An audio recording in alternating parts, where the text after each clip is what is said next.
Hello, everyone. If you're here, it's because you've gotten a step 2 report from an MBTI activity. I'm JF Marcoux. I am a certified practitioner in MBTI and a certified coach as well. The idea behind this video is to help you get the most out of the step 2 report that you've gotten, roughly 20 pages of information about yourself. We don't get that every day. Maybe that's a good thing, but it's really interesting to dig into this report and figure out how can I use this to do a few things. First, generate higher self-awareness. Second, transform the report into an actual tool for self-development. And third, make sense of all this information. So at the end of this video, that's my hope. My hope is that you'll have a better understanding of the report, a better idea of the way ahead for you how to use this report, and a higher self-awareness based on the information the MBTI provides you, with the understanding that MBTI does not provide you with all the information in the world. So let's move forward into the presentation. Sorry about that.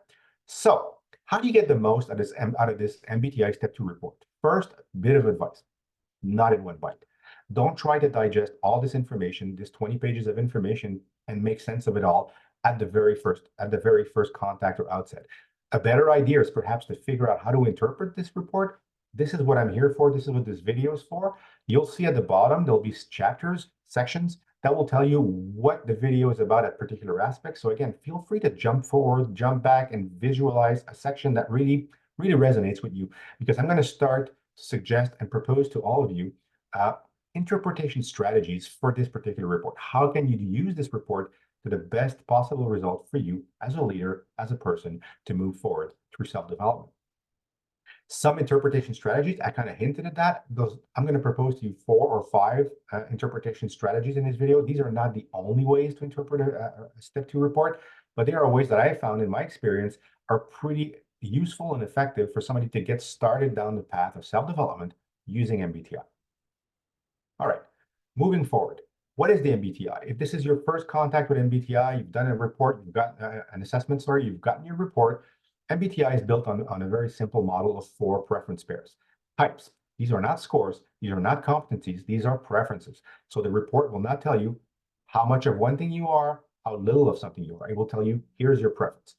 We can break it down in 4 preference pairs. First, introversion and extroversion, which is all about how you manage your energy, how you relate to others. Next, sensing and intuition, which is all about how you gather information and make use of that information in general sense. Next, thinking or feeling, which is all about making decisions, how you react to conflict, and how you deal with giving feedback and receiving it. And finally, perceiving or judging, P or J, which is all about how you organize your time, the time of others, and how you organize your tasks in general. Now, the middle part of the model, sensing, intuition, S or N, thinking or feeling, T or F, these are the mental functions of the MBTI model as they were designed by Carl Jung. They talk about things that we do constantly, day in and day out. Grab information as we interact with others, as we do things, and then come to decisions. Some folks prefer to spend more time in the information bubble before they make decisions. Other folks prefer to really move forward really quickly through the information gathering to make a decision more quickly. There's no better or worse type. There's no better or worse preference. It's all about understanding what my preference means for me, and then what does it mean when I'm interacting with others to really figure out how can I make my style more rounded out. The Step 2 provides you with an extra bit of information, which are the facets. As you can see, the 4 preference pairs are summarized to energy, so that's extroversion, introversion, gathering data, sensing, intuition, making decisions, thinking or feeling, and organize your life, your tasks, judging or perceiving. And you could see a list of words there. These are opposing facets. These are specific subtopics of each preference pair.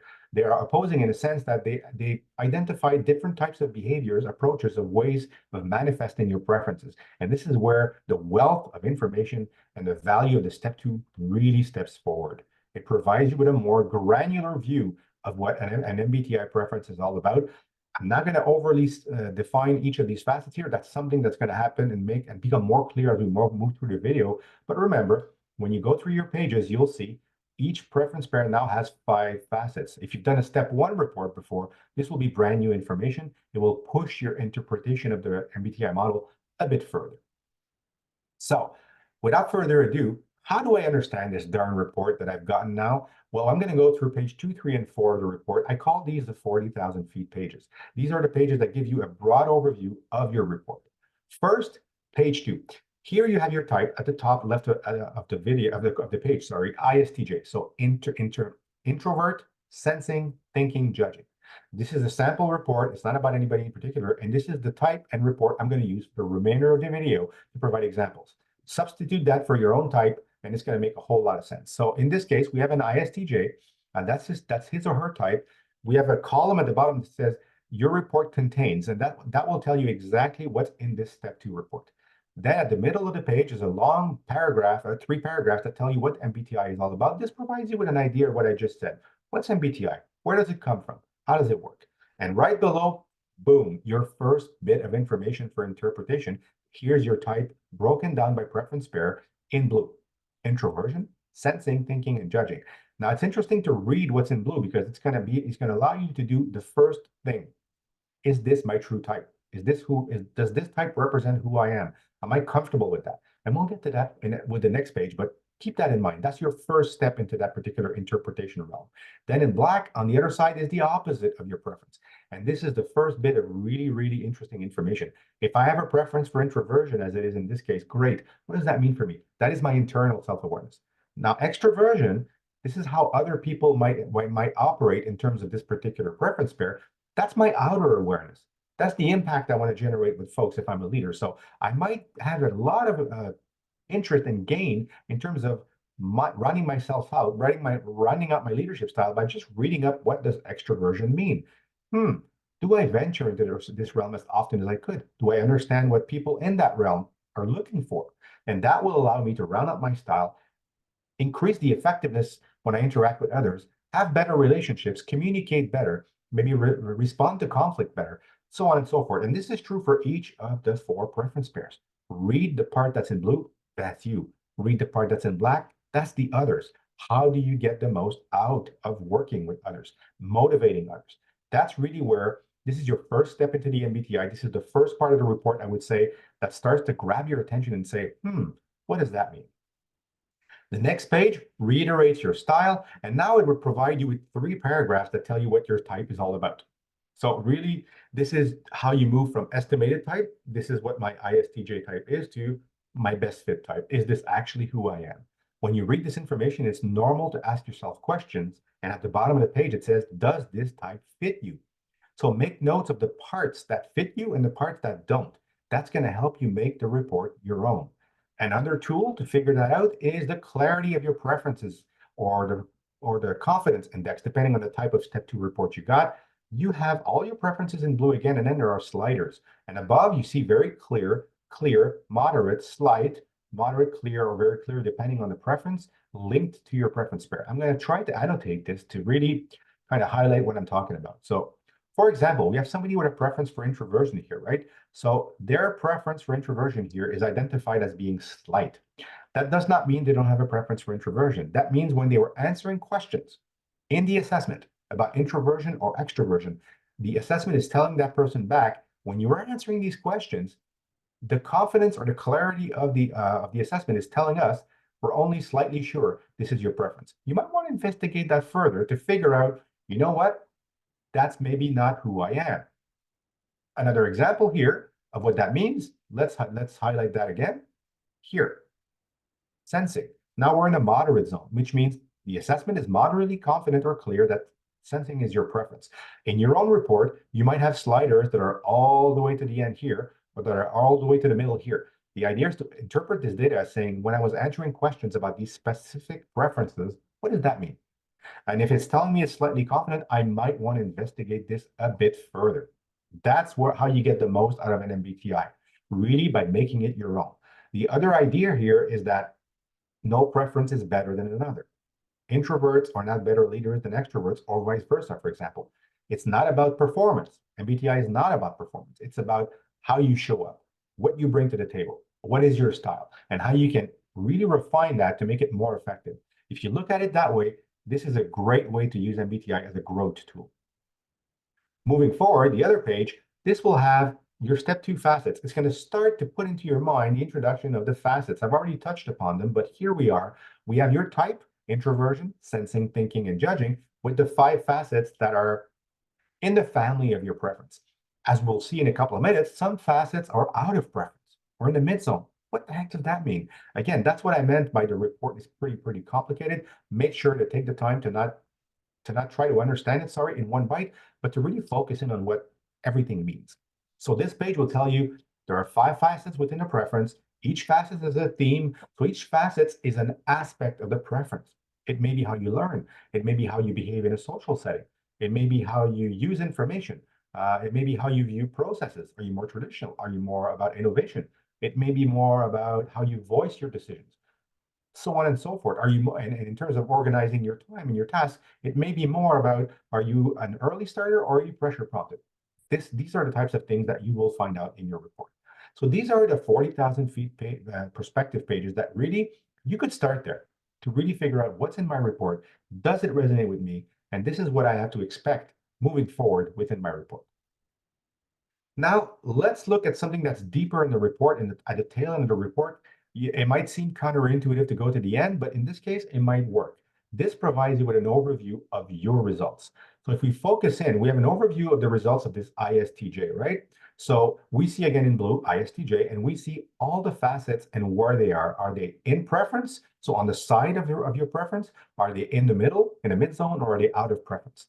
And I'm going to use my annotate tool again to really kind of bring this home. But let's look at the introverted realm.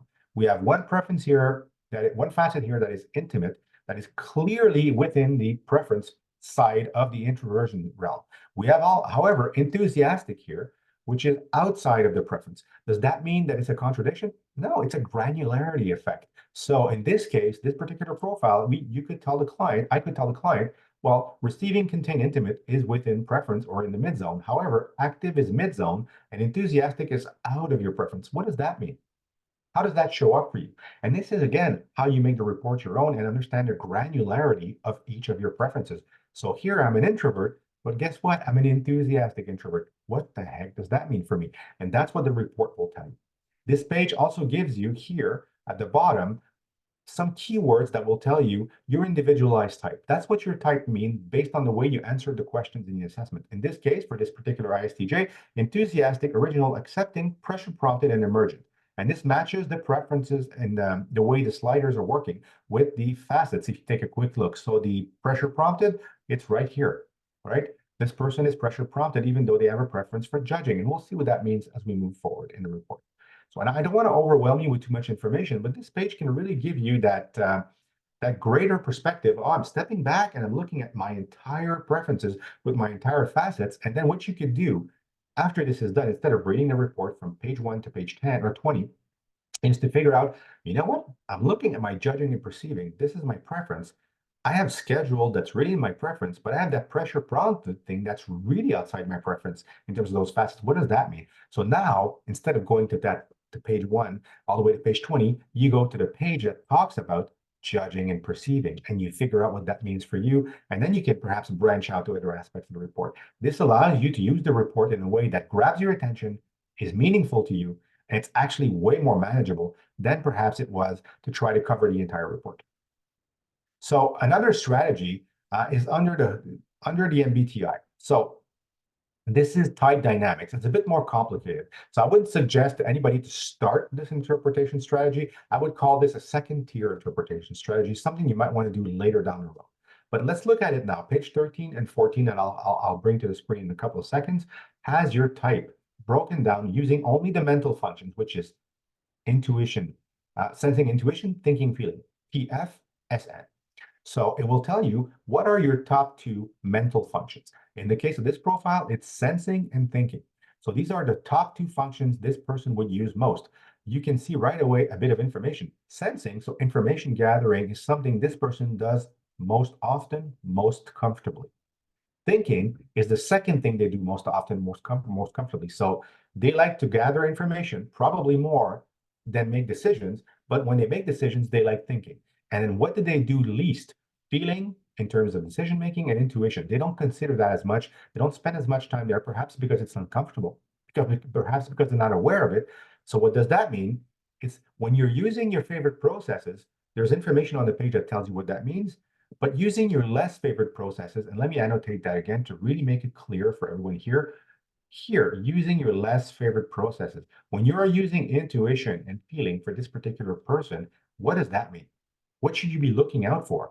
And there's a theory behind MBTI about stress, that if you're pushed to use function 3 and 4, and you haven't learned to do that comfortably, efficiently, in full awareness, you're not going to be using it effectively. You're actually going to be using it in the opposite way. You're going to be using only the negative sides of of those two functions. Therefore, it's not going to work for you. It might even have negative effects for you moving forward because you're not comfortable using this particular part. The other part, the other page that's important about this type dynamic is page 14, using your type effectively. It will tell you a bunch of things. And again, I'm going to use my annotate tool to make sure we're in the right spot. So using your type effectively, that's your entire ISTJ type or whatever type you are. It will tell you how you can use this effectively. As an ISTJ, what are your tendencies? And here it says you rely too much. If you rely too much on your sensing, you're likely to miss the big picture. This will make more sense as you go through your report, but it will tell you, here's a hint. If you only stick to what you're comfortable, you're going to be missing out on a whole bunch of information. How the facets can help you be more effective, it will tell you what is an out of preference facet, what is a mid-zone facet, what is an in preference facet, and what to do with all of this. And then it will provide you with two examples, two suggestions. And that's pretty useful information to really break it down and figure out, I know who I am now. I'm an ISTJ. This is my type dynamic. My number one is sensing, my number two is thinking. What does that mean? How can I use down the facets to be more effective?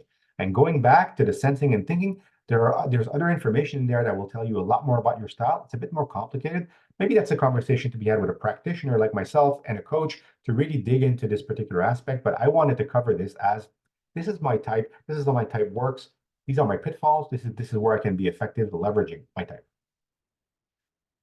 Now we're moving to an actual focus page. So let's say you looked at your report. You might have gone to that overall page that I showed you, and then you saw, that judging and perceiving thing, it really grabbed my attention. Well, here's this page. This is where you would go. This would be a focused approach. So let's focus in on that. So here we have the judging and perceiving. We have our preference in blue again, and we have our 5 facets, and we see 2 opposite facets.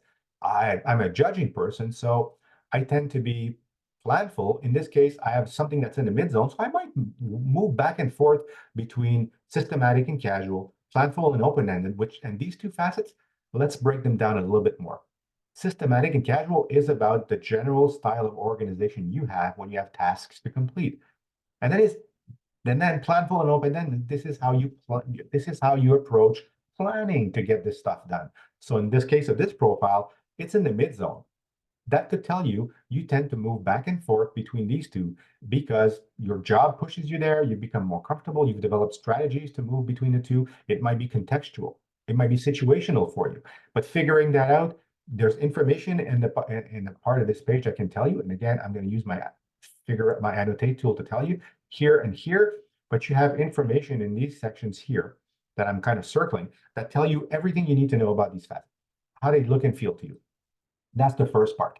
Now we have pressure prompted and scheduled. So typically a judging type person likes stuff in orderly fashion. So they might be early starting. Here we have a pressure prompted person. So ways to manage times and pressures. This means this particular individual likes to start maybe later down the road. They need the pressure of a delivery date perhaps to get focused. What does that mean? I rather enjoy the stress of meeting deadlines. I need that stress moving. I get bored if too little is happening. So that's a kind of an out of preference facet that tells you, while I have a preference for judging, I am pressure prompted.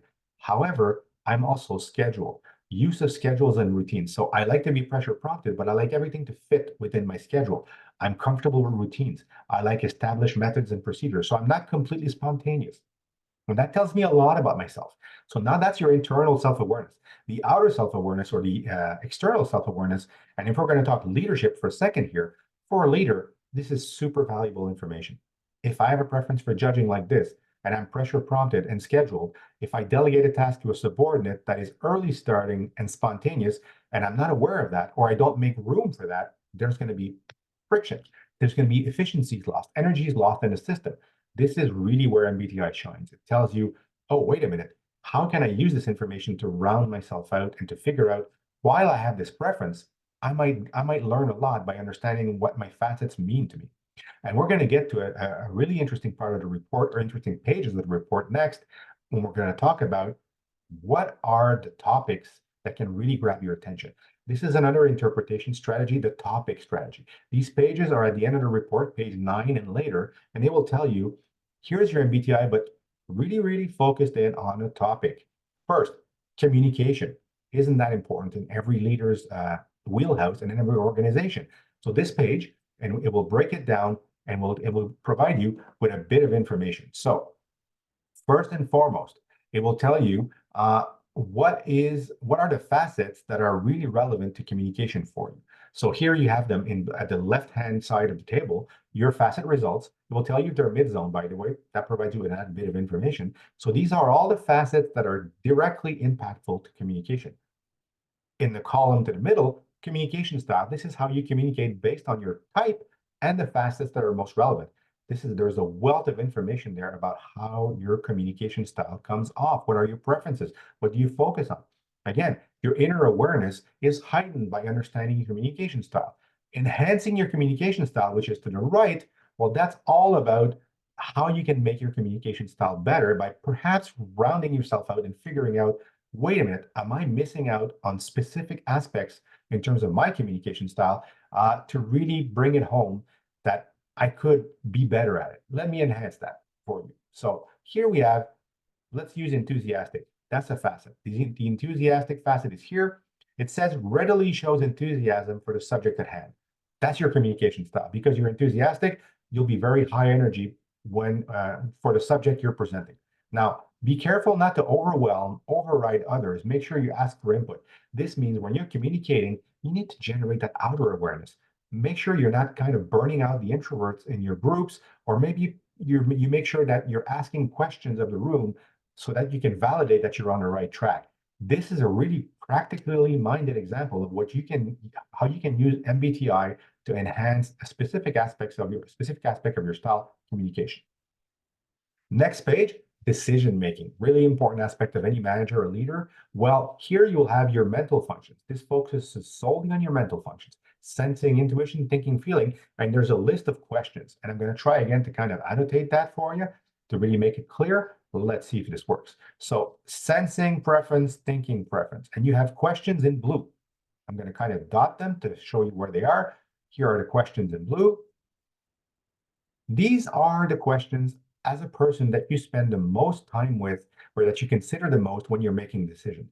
In the case of this sensing thinking person, remember, with a preference for judging, they like to make decisions. They are asking these questions. And based on your facets, what do we know? How do we know it?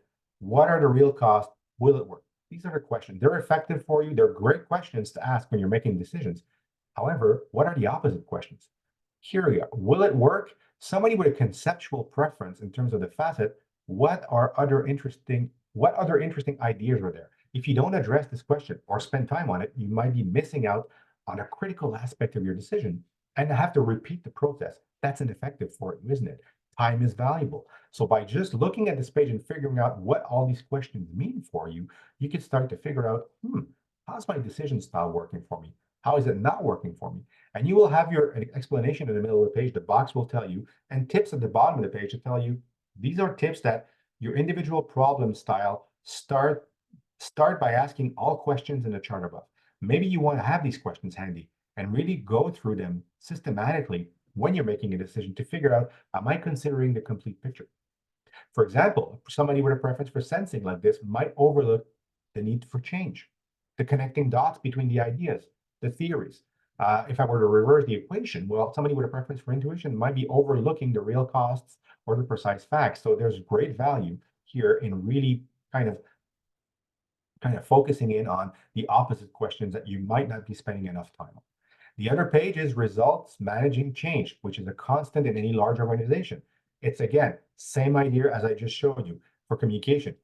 Your facet results on one column, your change management style based on these facets, and how can you enhance your style. I'm going to go a bit faster here because it's the same logic. So if change management is something you struggle with, something you want to enhance, something that's important for you as a leader, as a manager, or as a person, this is the page for you. And again, this is a focus page, and then you can branch back out. How? Basically, I'm interested in change management. How do I manage change myself as a leader? here are my facets. Then I might take this information, and instead of reading the report from start to finish, I'll just go to the page that talks about expressive and contained, intimate, concrete, realistic. Read up on that to figure out what that actually means, and then match it back to my change management style and how I can enhance it.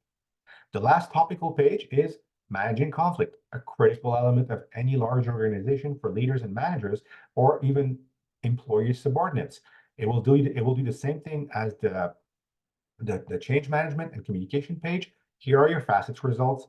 Here's your conflict management style. How can you enhance it? Again, a good jumping off point. If that's an important topic for you, read this page, then branch out to the relevant facets and preferences, and maybe bring back to develop an action plan for yourself. This will provide you with a better way to deal with the report as opposed to trying to cover the entire thing. So we're at the end of the presentation. And what are some self-development strategies or advice that you could take home moving forward, maybe revisiting your report? First, behavioral development is hard. It takes time. Be realistic. It won't happen overnight. You need to figure out what's important in my report, what can I do about it, what will it bring me, and how do I get it done? And then maybe parse it down to 1 or 2 goals.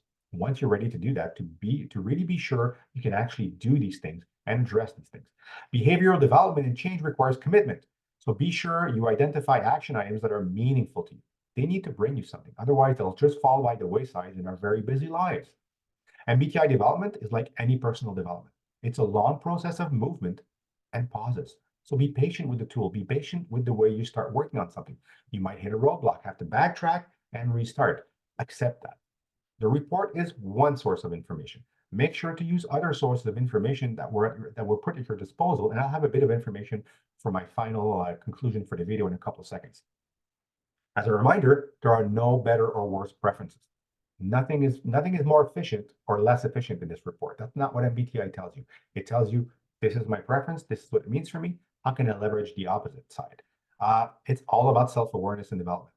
Inner self-awareness is knowing yourself. Outer self-awareness is knowing what am I projecting, what is the impact I'm having, and how can I bring my internal self-awareness, which is my intention, with the impact I want to generate as close together as possible so that it becomes more effective for me. So finally, some resources for you. Your report is a prime resource. It's a lot of pages of great information that you can use to move forward for development. This YouTube channel you're on watching this video has other videos that can certainly serve you in terms of development. We have videos on type. We have videos on other reports, on the MBTI model, on action planning, so on and so forth. Your own research into the MBTI and into self-awareness can be a great self-development tool where you figure out what you need, go and find it. Could be podcasts, articles, videos, whatever you need. If you're choosing to work on, I don't know, how you manage tasks, finding podcasts that talk about managing tasks more effectively, being more flexible, accepting the curveballs of life when we manage tasks might be a pathway for you. Working with a certified MBTI practitioner and coach like myself is something that could be beneficial for you in terms of enhancing your self-development through focused coaching, an individual debrief conversation about your report. So if you have access to a certified practitioner like myself and some of my colleagues or within your organization, reach out to those people. If you're willing to share your report with them, it'll be a great activity or a great opportunity perhaps to look at your report in a co-creative process where you develop action plans and development points with a coach, with a practitioner that is familiar with this particular tool. So we're at the end of our presentation, and I'm really hoping that it generated what it wanted to generate and that you have a better understanding of your report. If you have any questions, other topics are there on the YouTube channel, and I hope that you're leaving this video with a greater understanding of the MBTI 2 report and what it can give you. Thank you for listening.